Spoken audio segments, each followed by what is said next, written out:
我的目标从一开始就不是吕布。董卓，初次见面。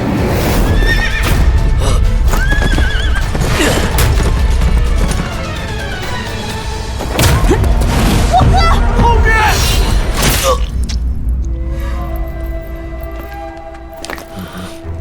许灵死后，我们一直在找那独眼杀手，想不到这只是一个幌子，更没想到残兵的首领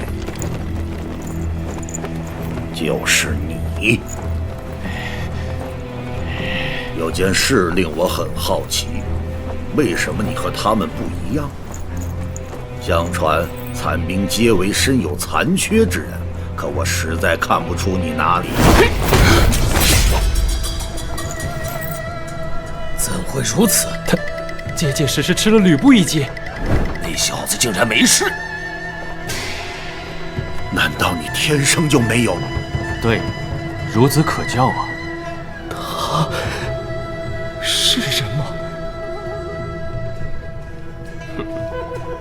人们都说吕布不是人，要我说，咱们这个疯子老大比吕布更不像人呐。